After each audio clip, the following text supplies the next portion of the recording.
Adelaine Mehdi, bonjour, je vous vois aujourd'hui pour parler d'un polar que vous publiez aux éditions Rivage Noir, qui est un livre à mon sens important, merveilleusement bien écrit, qui raconte une histoire qu'on ne peut pas imaginer en France, difficile à imaginer en tout cas.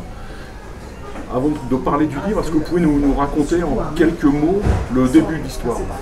En fait, le début de l'histoire, c'est à l'occasion de l'enterrement d'un grand général de la lutte antiterroriste à Alger.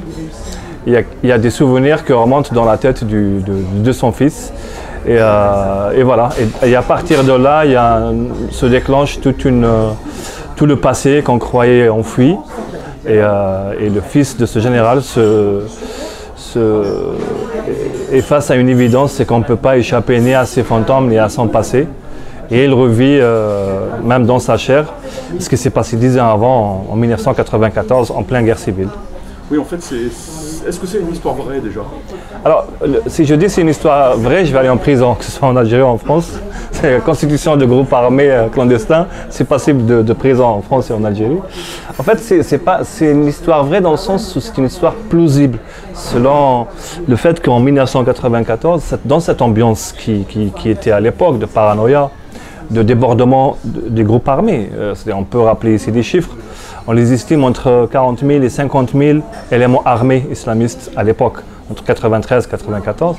Donc face à ce débordement absolu, l'armée, la gendarmerie, la police algérienne n'étaient pas tout de suite adaptées à faire face à une menace d'une violence asymétrique, de la guérilla, du terrorisme urbain. On n'était pas outillés vraiment pour ça, sauf la gendarmerie, qui elle avait un peu les moyens de faire ça. Donc l'idée était de faire basculer un peu le rapport de force et de commencer à armer les civils, de réfléchir à armer les civils. Et donc on a basculé dans une guerre où il y avait beaucoup plus de fronts différents en fait. Voilà. On a multiplié les fronts. Ebak considéra avec dévotion le silence qui s'était installé. Silence religieux.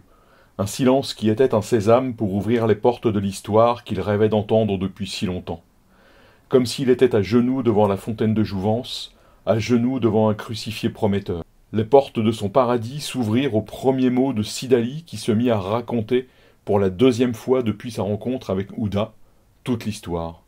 Comme en vomissant. Pute de tribu, cabas sacré, comme tu m'as lâché, pensa Sidali, et quelque part vibra tout un amas de neurones enfouis sous des siècles d'hérédité, faisant écho à Sidali dans sa propre tête, et la tribu répondit. Nous sommes là, poussière d'os et de lumière de tous les crépuscules de cette terre et de cette portion de ciel. Nous sommes là, dans ton sang bouillant comme le chaudron des guerres menées depuis plus de 2000 ans. Nous sommes là, ta tribu, campant dans la plaine sous la lumière de la lune et des étoiles. Et nous avons compris que la nuit était une lumière, et nous avons tué nos chiens qui gardaient nos trésors contre les razzias, et nos poèmes, et nos femmes, et nos filles. Nous sommes là, dans nos burnous maculés de sang de nos agresseurs, des envahisseurs et des colons, des percepteurs d'impôts, des aventuriers, des femmes adultères et des brigands au grand cœur. Nous sommes là, Sidali, loin aussi, nos os ne peuvent monter dans un 4x4 fonçant sur Alger, notre sperme a gelé, nos légendes sont cadenassées, tout ce que nous pouvons te donner, c'est notre irréductibilité, notre souffle de poussière d'os, nous, ta tribu, éparpillée dans toute la terre sainte du pays, réduite à des cendres, et là, à de la lumière aveuglante, comme un soleil qui brûlera ton âme à jamais. Continue, dit simplement Ebak, allumant une cigarette, le visage tourné vers la vitre. Et Sidali ouvrit la bouche pour parler, tout dire, au point où il en était. Amine perdu à jamais car prisonnier indirect des services qui ne laisseraient jamais une telle boîte noire se balader librement dans la nature, et lui-même, à la merci de ce seigneur de la guerre. Sidali ouvrit la bouche pour parler encore une fois, comme à Ouda, comme on s'aborde un sous-marin en l'envoyant dans les sombres profondeurs, sans retour.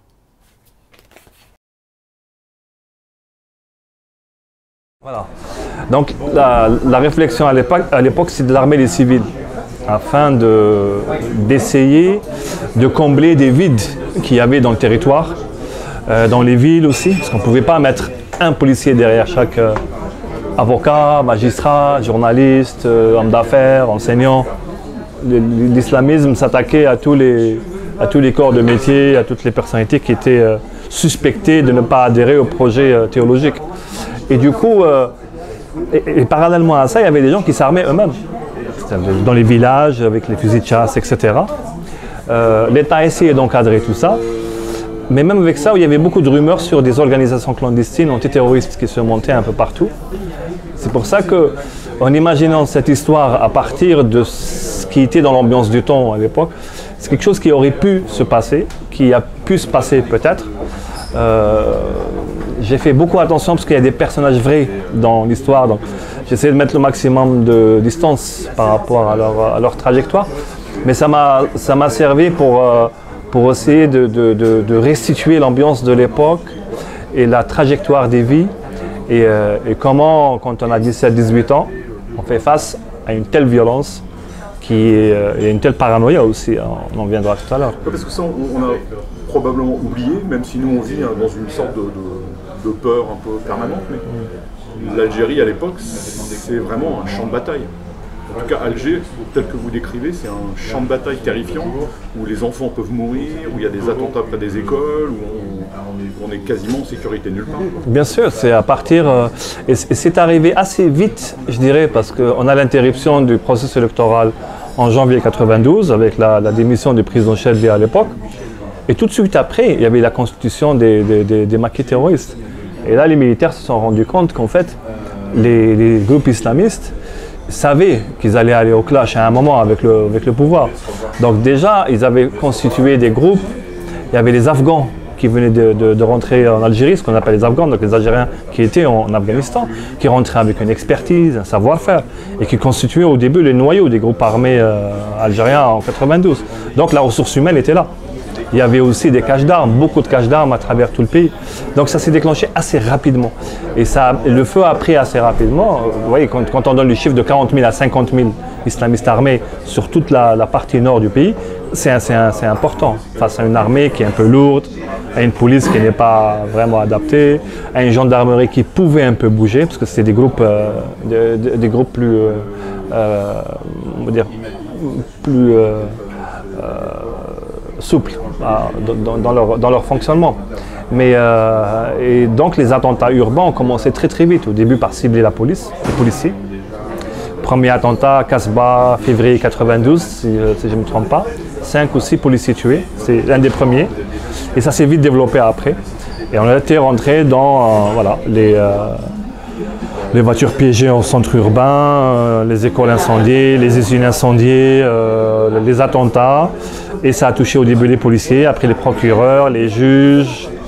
Et toute la société a été touchée par ce phénomène-là.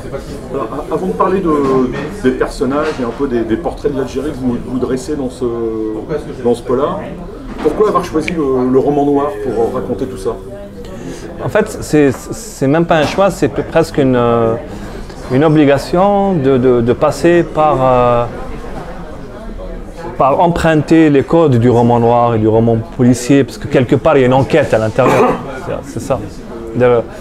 Et essayer de dire que on peut pas, comment on peut s'intéresser à la mort d'une seule personne qui est à l'intérieur au milieu du massacre national et général en Algérie dans ces années-là. Donc il y avait un décalage déjà d'essayer de faire rentrer cette idée dans le moule du roman noir. Ali enrageait intérieurement. Il accablait le monde entier. Ils étaient où, ces enfoirés, quand la voiture s'est arrêtée? Que des mecs bien habillés ont demandé à Halim s'il était bien Halim. Et lui qui fumait son joint tranquillement, avec pour seule perspective immédiate le dîner familial. Ils étaient où quand il a répondu ingénument « Oui, c'est moi Halim ». Ils étaient où quand les vitres arrière de l'Alfa Romeo se sont baissées, quand est apparu le canon de l'arme automatique qui a tiré la première rafale, et quand par la vitre avant, sûrement depuis la place du mort, une Mac Choucha, le fusil à canoncier, est sorti, ravageant en 2 coups sa tête. Ils étaient où, ces gens? l'idée c'est beaucoup plus d'emprunter au roman noir ses propres codes et au roman policier aussi. Et bien que le roman noir, entre guillemets, c'est une question de perception, c'est pas une question de démarche. Et on ne décide pas d'écrire un roman noir. C'est après, on nous dit que c'est un roman noir. Hein, pour moi, j'emprunte toujours le mot de Robin Cook quand il parle de J'étais Dora Suarez. Il dit c'est un roman en deuil, c'est un roman de deuil. Pour moi, c'est beaucoup plus ça, c'est d'essayer de revenir sur une période auquel on a beaucoup de mal à raconter. Elle est trop proche, c'est une guerre civile, donc c'est une guerre fratricide aussi. Elle est moins évidente à raconter, même avec la guerre d'Algérie. On a des difficultés à dire des choses en France et en Algérie, malgré les années qui sont passées. Alors imaginez un conflit d'il y a à peine une vingtaine d'années avec des acteurs qui sont encore là. Donc c'était d'essayer un peu de rentrer dans cet univers des services, d'essayer d'inventer une mini-enquête qui n'est pas vraiment une enquête, parce que comment on va enquêter sur quelqu'un dans ce capharnaüm absolu qui était l'Algérie des années 90. C'est un roman noir dans le sens où il n'y a pas beaucoup de gens qui s'en sortent à l'intérieur du livre. Parce que quand la guerre est là, elle broie l'amitié, elle broie l'amour, elle broie la jeunesse des gens.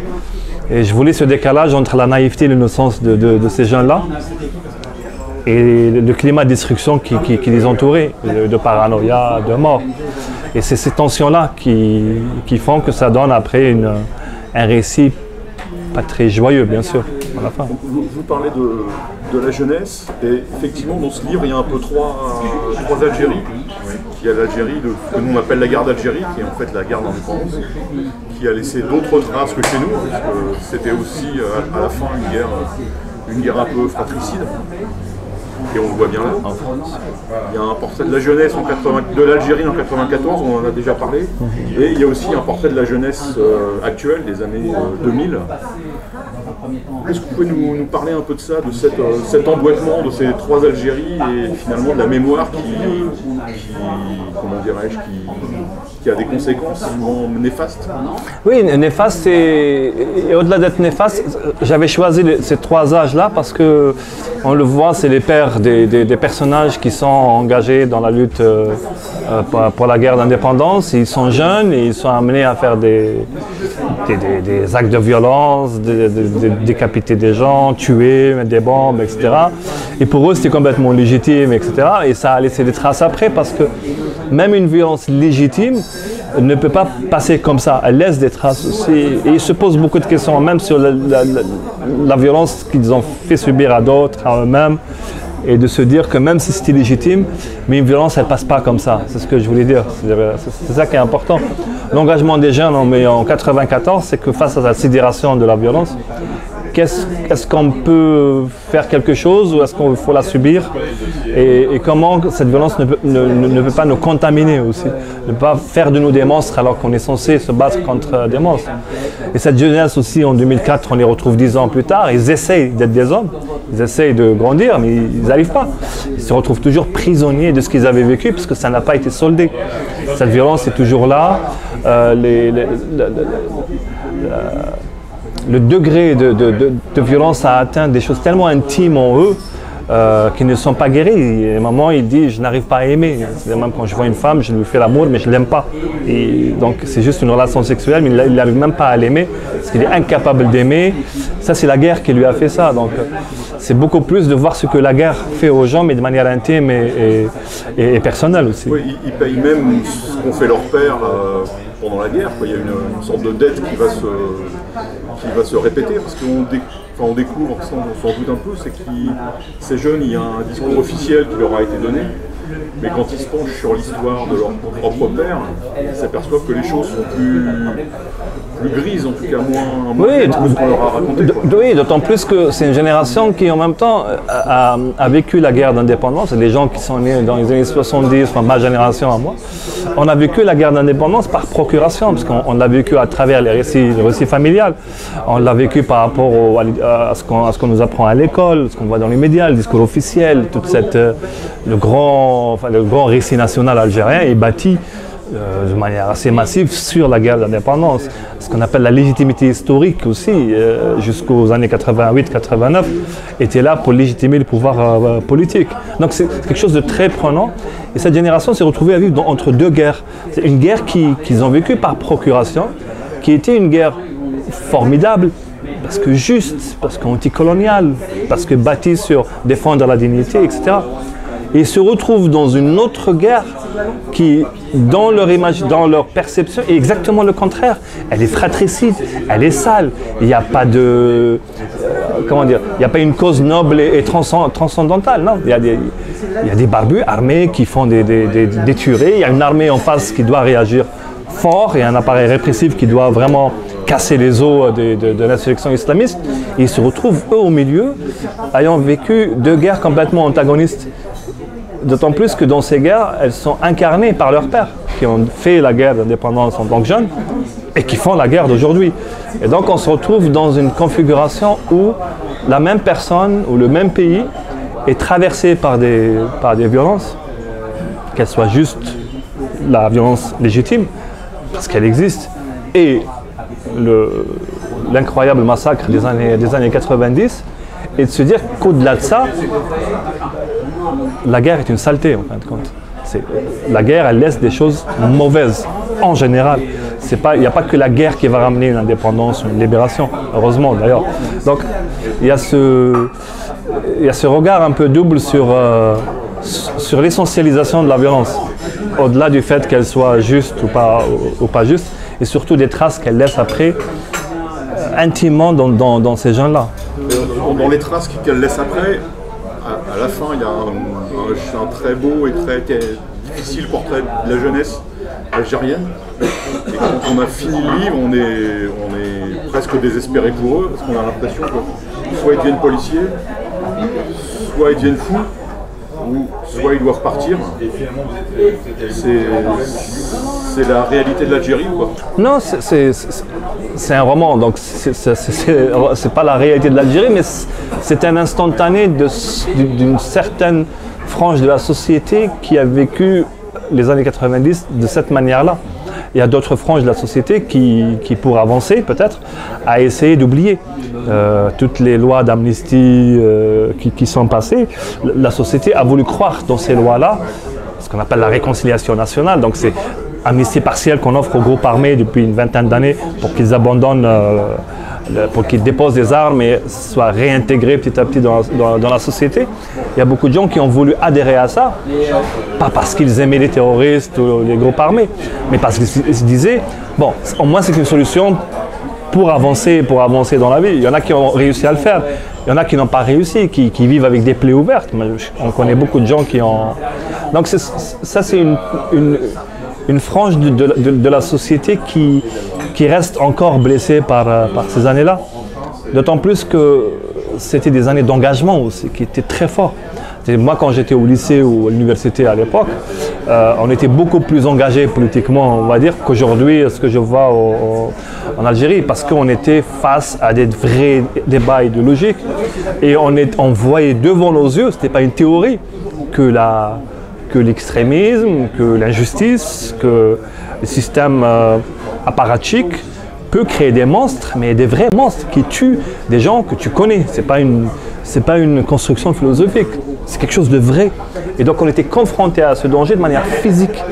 Mais on se connaissait les causes politiques, on cherchait les causes sociologiques de tout ça, etc. Donc on était vraiment dans un... Et beaucoup de mes jeunes camarades à l'époque, par exemple, au lycée, étaient déjà à 17 ans, 18 ans, étaient déjà dans les partis socialistes algériens de l'époque, le PAX, dans des partis laïcs, dans des partis islamistes. Les gens s'engageaient très jeunes, parce que les questions d'actualité étaient posées de manière réelle et incarnée aussi.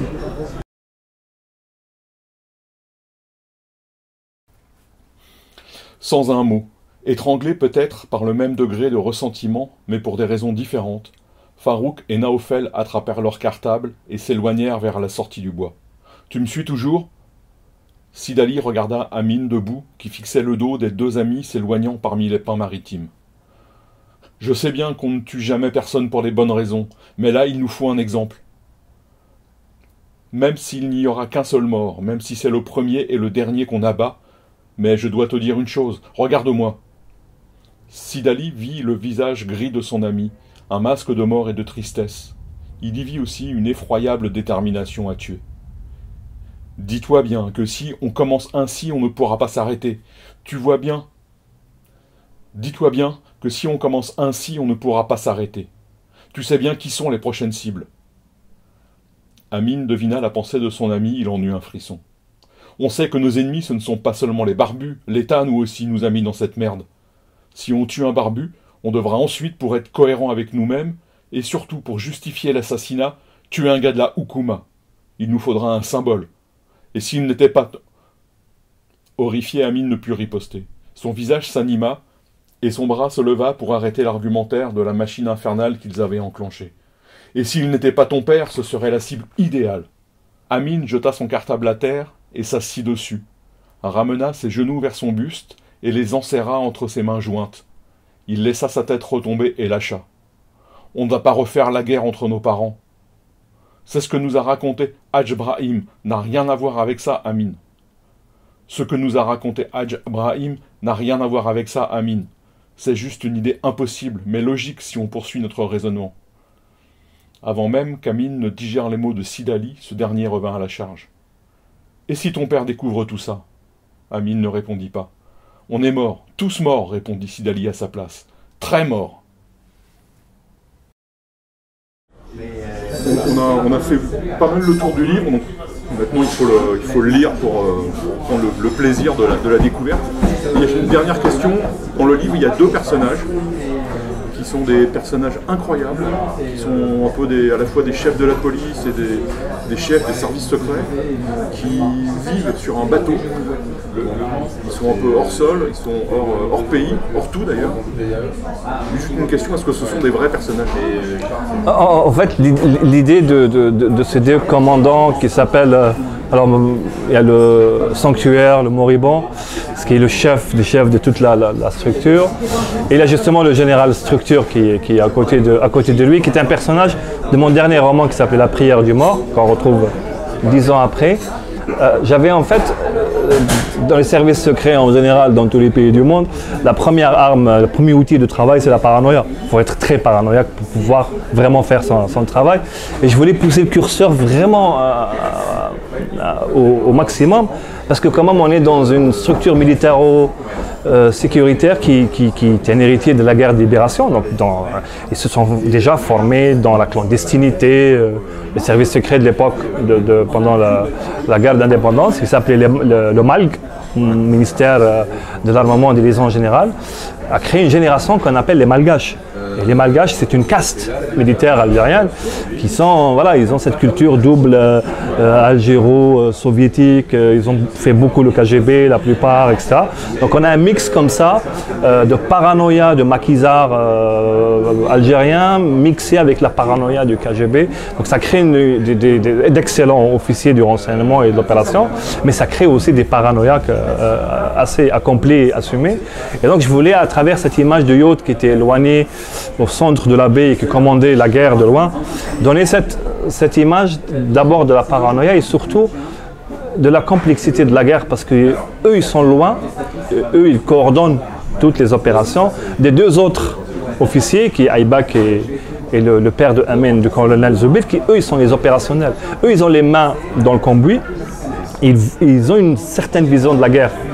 Et leur chef, qui leur commande, a une deuxième vision de la guerre. Et dans ce décalage, on voit aussi comment on arrive à des situations complètement absurdes quand on est dans la gestion de la violence et qu'en fait, elle est ingérable. Et qu'une situation comme ça, quoi qu'on fasse, avec le meilleur engineering au monde, que ce soit ici ou ailleurs, en Occident ou ailleurs, tout ce qu'on appelle les dégâts collatéraux, tout ce qu'on appelle comme les victimes d'à côté, les barbouzeries, tout sont complètement inévitables. Parce que l'opération chirurgicale n'existe pas, sauf si c'est de la chirurgie pure et dure dans un bloc opératoire. Mais c'est un peu de dessiner d'essayer d'approcher la guerre civile des années 90 à deux niveaux différents. Un niveau, on va dire, où ils s'imaginent, ils vont monter des plans à travers la bataille d'Alexandre, et d'imaginer comment on peut restructurer les troupes, les assouplir et tout, dans la théorie absolue. Ce qui se passait réellement en Algérie, parce que c'est exactement ça, ce qui s'est passé. Il y a eu on a vraiment créé un commandement unique à tous les groupes, On a créé un Léviathan sécuritaire qui a été dissous en 2015, le département de renseignement et de sécurité, qui chapeautait tous les services de renseignement et tous les services opérationnels, parce qu'ils se sont dit, face à une menace aussi importante, on ne peut pas être éparpillé. Et dans leur rationalité, ils ont créé un Léviathan sécuritaire qui est devenu complètement incontrôlable quelque part. Parce que le patron devient... il contrôle tout le pays. Ouais, super puissant. Super puissant. Donc voilà, il y a des paradoxes comme ça de comment la gestion de la violence et de la guerre et le management même des forces de sécurité, comment il rejaillit sur la politique, sur le social, sur les gens eux-mêmes, avec qui on parle, sur les grades. Et moi, ça m'a toujours intéressé, ces interactions entre eux. D'autant plus que pour nous, enfin pour moi personnellement, les services secrets, c'est un peu c'est comme les dragons au Moyen-Âge. Ça veut dire c'est vraiment le côté mythique du monde actuel. Ce qu'on ne voit pas, on fantasme beaucoup sur ça. Et ça donne beaucoup de liberté à essayer d'imaginer des trucs un peu foufou quand on fait dans la fiction, justement. Bon, merci. Merci à vous.